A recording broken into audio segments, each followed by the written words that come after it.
ఉన్నారని. మరణముతో కృంగిపోయిన బిడ్డలకు ఆయన ఇచ్చిన సందేశం ఏంటనంటే, మరణించిన మన ప్రియులు మన దేవుని చెంతలో క్షేమంగా ఉన్నారని. ఈ మూడవ ప్రశ్న విశ్వానికి విజయపు సందేశాన్ని ఇస్తుంది. చివరి మాట, they have sent an expert in law. Probably that fellow ఆ ధర్మశాస్త్రం యొక్క పండితుడు వీడు. వాడిని పంపించేసి అన్నారయ్యా, ఇక అయిపోయింది, పొద్దునుంచి నేను బాగా సతాయించినట్టు లే, మా వాళ్ళు బాగా అలసిపోయినట్టు కనబడుతున్నావు, ఈడు పెద్ద మంచోడు అన్నట్టు. మనుషులు ఎంత బిల్డప్ ఇస్తారు కదా, బిజినెస్ తక్కువ, అబ్బా మీకు ఇన్ని తెలుసు అయ్యా, సరే సరే. వీడు వచ్చేసి యేసుక్రీస్తు ప్రభువు వారిని అడుగుతాడు, అయ్యా మరి దశమ ఆజ్ఞలో ఏ ఆజ్ఞ శ్రేష్టమైనది, లేదా ఏ ఆజ్ఞ ప్రవిష్టమైనది అని అన్నప్పుడు యేసు ప్రభుల వారు ఒకే మాట వచ్చే చెప్తారు, ప్రేమను మించినటువంటి ఆజ్ఞ లేదు. ఇశ్రాయేలు విను, మన యెహోవా దేవుడు అద్వితీయుడు, నీ పూర్ణ హృదయంతోనూ పూర్ణాత్మతోనూ పూర్ణ శక్తితోనూ నీ దేవుడైన యెహోవాను ప్రేమించు. రెండవది లేవీకాండం 19:18, పగ సాధించడం మానుకోండి, ఎవరి మీద కక్ష పెట్టుకోవద్దు, నిన్ను వలె నీ పొరుగువాణ్ణి ప్రేమి. ఎవడి పొరుగువాడు?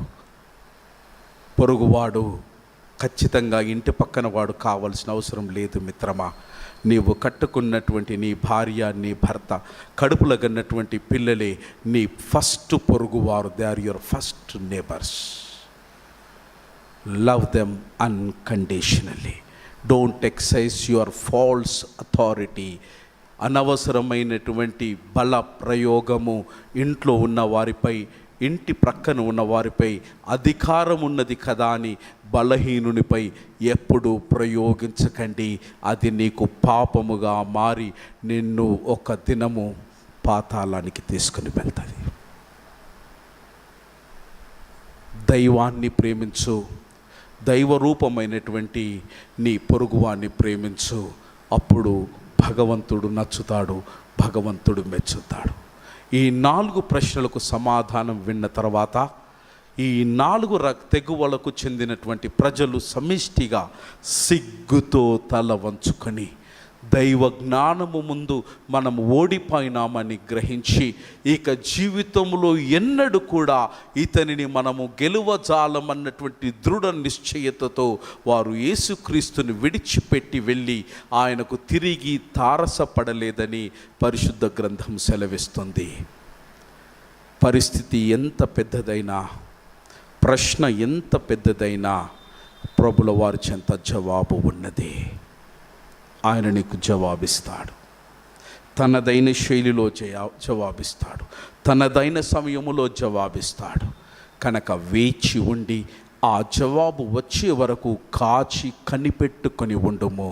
అప్పుడు భగవంతుని యొక్క కృపా ప్రసాదాలు, ఆశీస్సులు, కావలసినటువంటి నిగ్రహము, దేవుని యొక్క ఆత్మ మనకు కలిగింపచేస్తుంది. అలాంటి కృప త్రియేక దేవుడు మీకు, నాకు, మనకు దయచేయునుగాక.